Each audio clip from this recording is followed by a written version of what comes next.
Hello, I'm Brenda Dater, Executive Director at AAME. Judging someone else's outward behavior can happen in a split second. It's easy to make assumptions about someone else when we witness something we think is wrong or confusing. When I hear remarks like, "How rude," or "They are so difficult," I often wonder, what would it take for us to stop and pause and consider that our assumptions might be false? How do we learn that our own perspective might not explain or correctly identify what's happening when we see someone struggling with strong emotions? Autistic individuals are so often misunderstood and blamed for their reactions. Certainly, these responses can be strong and have a significant impact on others, but that doesn't mean that what they are experiencing is invalid. When I was talking about this with my autistic daughter, Rachel, she thought I should share some of the lessons we've both learned through the years about emotional regulation. First, emotional dysregulation is not manipulation. I've yet to meet an autistic person who enjoys feeling out of control. It is painful to experience. Emotions often well up within one's body and spill out in unpredictable ways.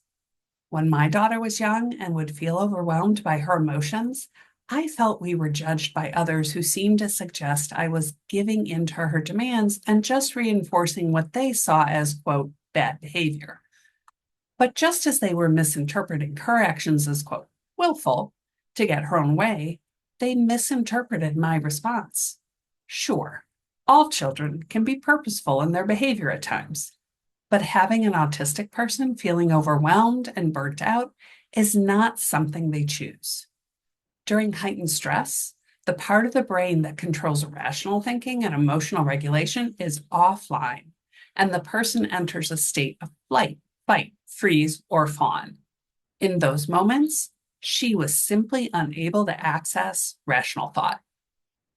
When Rachel is feeling emotionally dysregulated, it is often because of any of the following difficult situations for her: sensory overload from noise, smells, lights, or movement; schedule changes that require her to act quickly; people who forget to do things they promised.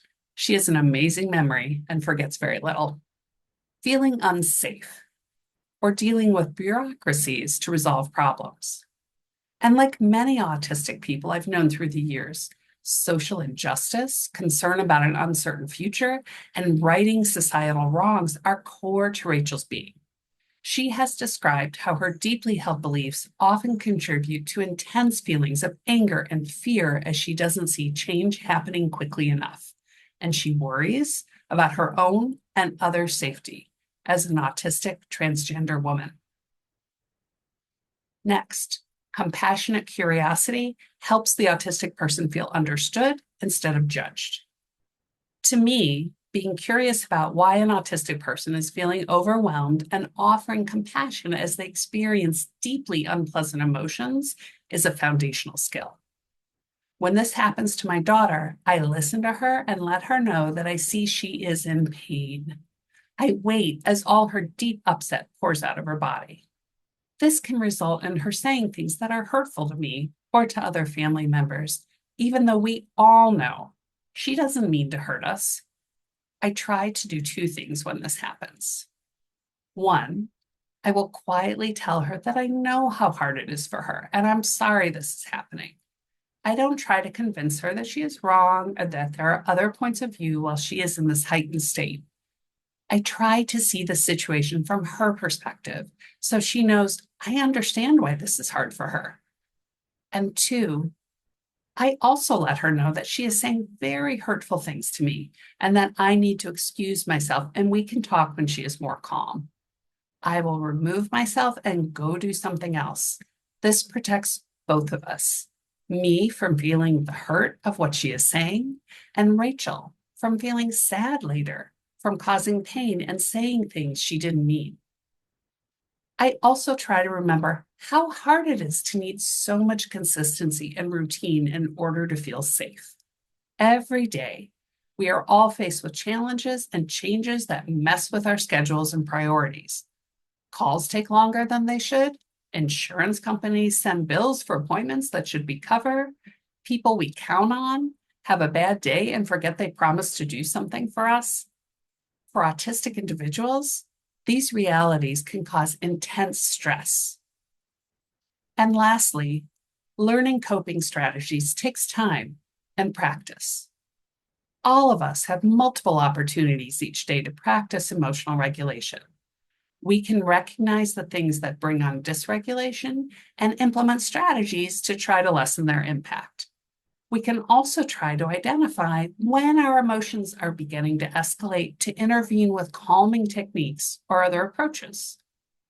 And we all have days where we fall short and emotions come out in ways that may hurt others' feelings and damage relationships. When that happens, being aware of the impact of our behavior and working to repair any damage we may have caused is crucial if we want to maintain positive, healthy relationships. Even when I know that my daughter doesn't mean to hurt my feelings or cause me pain when she is struggling with emotional regulation, I am still affected by what she says. Once she's feeling more calm and we can talk through what she was experiencing and the impact that had on me or other family members, we all work together to repair the relationship by apologizing and then offering to do something together we enjoy. That allows us to move past the momentary conflict and have a more positive experience together. My hope is that we all take a pause before attributing negative intent or assuming we know all there is to know about why someone is struggling with emotional regulation. I know Rachel has multiple stressors that impact her on a regular basis. And even though she counteracts them with walking or taking time with the dog, those stressors can sometimes add up. Although Rachel's emotional overwhelms are fewer and shorter in duration, she still has them.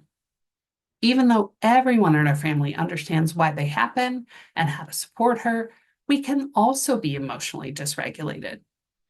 This doesn't mean that we have failed. Understanding what led to an emotional overwhelm, repairing harm done to relationships, and seeking out ways to recover for all involved allows us to move forward.